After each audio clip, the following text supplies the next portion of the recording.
మీ మరిదికి చాలా సహకరించి పక్కన చేపియాలమ్మా.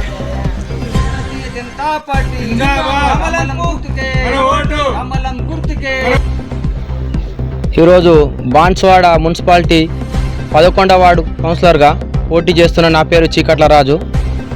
నేను మా గల్లీ ప్రజలకు ఒకటే విన్నవించుకుంటున్నా. నేను గల్లీలో పుట్టినోన్ని, ఇన్ని గల్లీ సమస్యల గురించి నాకు అన్నీ తెలుసు. ఏ సమస్య వచ్చినా మీ ముందు కళ్ళ ముంగడ నుండి రాజు అనగానే మీ ముంగడ వచ్చి కూర్చొని మా సమస్య పరిష్కారం చేస్తాను. ఈరోజు గల్లీలో ఉన్న ప్రతి ఒక్క మురికాలాలు కానీ, దోమల బెడద కానీ అన్ని సమస్యలు ఉన్నాయి. నరేంద్ర మోడీ ప్రతిదీ కూడా అన్నిటికీ డబ్బులు పంపిస్తున్నాడు. మున్సిపాలిటీకి వచ్చే డబ్బులన్నీ ప్రతిదీ కూడా నరేంద్ర మోడీయే. ఆ 15 ఫైనాన్స్ మొత్తం పైసలు కూడా నరేంద్ర మోడీయే. ఆ డబ్బులతో నేను మున్సిపాలిటీలో ఉన్న ఏ సమస్యలు ఉన్నా పరిష్కారం చేయడానికి నేను ముందు ఒక్క ఫోన్ చేస్తే రాజు ఏడున్నావు అంటే మీ ఇంటి దగ్గరికి వచ్చి ఏం సమస్య ఉన్నా నేను పరిష్కారం చేస్తా. నేను ఒక పేదింటి ఇంటి నుంచి వచ్చాను. మీరు ఆదరించి నన్ను గెలిపిస్తే మీ ఇంటి బిడ్డగా మీకు పని చేస్తాను. ప్రతి ఒక్కరు కూడా ఏ సమస్య ఉన్నా కానీ నేను ఇంటింటికి తిరిగి ఏమైనా సమస్య ఉన్నా, అమ్మాయి ఏమైనా సమస్య ఉన్నా అని తెలుసుకొని కూడా ప్రతి ఒక్కరి సమస్యను పరిష్కరించి